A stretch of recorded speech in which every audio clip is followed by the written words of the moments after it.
نحمده ونصلي على رسوله الكريم أما بعد أعوذ بالله من الشيطان الرجيم بسم الله الرحمن الرحيم أحل الله البيع وحرم الربا صدق الله العظيم আল্লাহ রাব্বুল আলামিন কোরআনের মধ্যে বলেন আহাল্লাল্লাহুল বাই'a ওয়া হাররামার রিবা,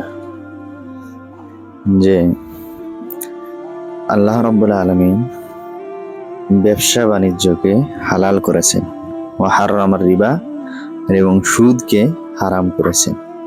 একটা কথা মনে রাখবেন যে দুনিয়ার মধ্যে লানতের থেকে বড়, অর্থাৎ অভিশাপের থেকে বড় আর কিছুই হয় না। বিশ্বনবী সাল্লাল্লাহু আলাইহি ওয়াসাল্লাম দুনিয়ার মধ্যে কারো উপরে লানত করেন নাই, কাকেও অভিশাপ করেন নাই। নবী করিম সাল্লাল্লাহু আলাইহি ওয়াসাল্লাম শত্রুদের সাথেও ভালো ব্যবহার করতেন, সহজে তাদেরকে অভিশাপ করতেন না, লানত করতেন না, বরঞ্চ তাদের হেদায়েতের জন্য দোয়া করতেন।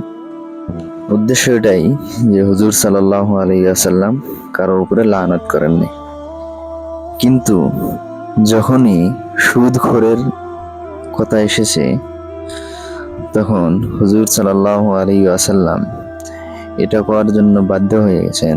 লানাল্লাহু আকিলার রিবা ওয়া মুকিলাহু ওয়া শাহিদাইহি ওয়া কাতিবাহু, অর্থাৎ আল্লাহ রাব্বুল আলামিন শুধু সুদখোরের উপরেই লানত করেন নাই এবং অভিশাপ করেন নাই, বরঞ্চ যারা সুদ দেয়, সুদ নেয় এবং সুদী কারবারের মধ্যে যারা সাক্ষী হয় এবং যারা এই সুদের ব্যাপারে লেখালেখি করে, তাদের উপরেও আল্লাহ রাব্বুল আলামিন লানত করেছেন। শুধু এতটুকু নয়, বরঞ্চ আল্লাহ রাব্বুল আলামিন সমস্ত গুনার উপরে আযাবের কথা বলেছেন এবং বান্দাকে ধমকি দিয়েছেন। কিন্তু যখন সুদের কথা এসেছে, তখন আল্লাহ রাব্বুল আলামিন সুদখোরকে যুদ্ধের এলান করে দিয়েছেন। আল্লাহ রাব্বুল আলামিন বলেন, ইয়া আইয়ুহাল্লাযীনা আমানু ইত্তাকুল্লাহা ওয়া যারু মা বাকিয়া মিনার রিবা ইন কুনতুম মুমিনিন ফাইন লাম তাফআলু ফাযারু বিহারবিন মিনাল্লাহি ওয়া রাসূলিহি। যে হে মুমিনগণ, আল্লাহকে দেখে ভয় করো এবং সুদকে ছেড়ে দাও, সুদের কারবারকে ছেড়ে দাও, যদি তোমরা মুমিন হয়ে থাকো। আর যদি তোমরা এরকম না করো, অর্থাৎ যদি তোমরা সুদকে ছেড়ে না দাও, তাহলে আল্লাহ এবং আল্লাহর রাসূলের তরফ থেকে যুদ্ধের এলান, যুদ্ধের জন্য তৈরি হয়ে যায়। এখন আপনি আন্দাজা লাগান, একটা কল্পনা করেন যে আল্লাহ রাব্বুল আলামিন কত বড় কথা বললেন, যে যদি তোমাদের মধ্যে ঈমান যদি থাকে, তাহলে তোমরা সুদকে ছেড়ে দাও। এর দ্বারা এটাই বোঝা যাচ্ছে যে সুদ আর ঈমান এই দুটো একসাথে হতে পারবে না। যদি আপনার মধ্যে ঈমান থাকে, তাহলে আপনি সুদী কারবার করবেন না। আর যদি আপনি সুদী কারবার করেন, তাহলে আপনাকে এটা মানতে হবে যে আপনার মধ্যে পরিপূর্ণ ঈমান নাই। যতক্ষণ পর্যন্ত মানুষ এই সুদী কারবার থেকে, এই সুদ থেকে দূরে সরে আসবে না, ততক্ষণ পর্যন্ত তার ঈমান পরিপূর্ণ হবে না। বরং আল্লাহ রাব্বুল আলামিন, আল্লাহ এবং আল্লাহর রাসূল এই সুদখোরদের বিরুদ্ধে যুদ্ধের এলান করে দিলেন। এবং আমাদের নবী সাল্লাল্লাহু আলাইহি ওয়াসাল্লাম, বিশ্ব নবী, সবারই প্রিয় হুজুর সাল্লাল্লাহু আলাইহি ওয়াসাল্লাম সুদখোরদের ব্যাপারে বলেন যে সারা জীবন সুদ খাওয়া তো দূরের কথা, সুদের এক লোকমা খাওয়া, সুদের কামাই বা সুদের টাকা দিয়ে এক লোকমা খাওয়া এরকম যেরকম সে তার নিজের মায়ের সাথে জিনা করল। তো একবার চিন্তা করে দেখি, আমাদের মধ্যে কেউ কি এটা চাইবে? কেউ কি এটা সহ্য করে নিবে যে সে তার মায়ের সাথে জিনা করুক? কেউ চাইবে না।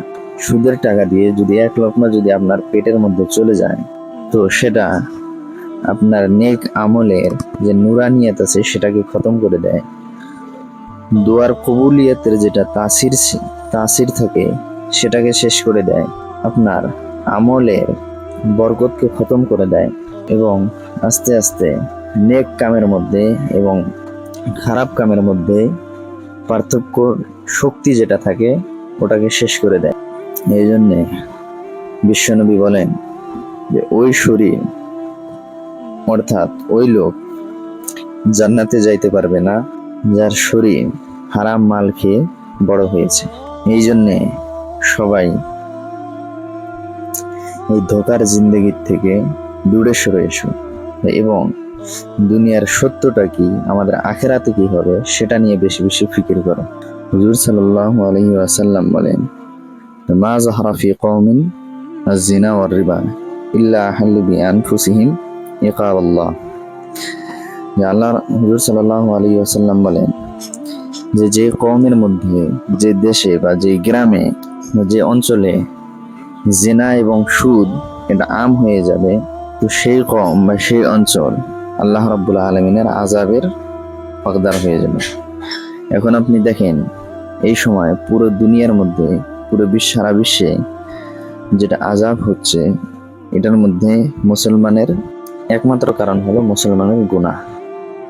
আমরা গুনাহের থেকে বাঁচি না, গুনাহের কোনো পরোয়া করি না, গুনাহের এহসাস যেটা আছে সেটা আমাদের মনের মধ্যে থেকে মিটে গেছে, শেষ হয়ে গেছে।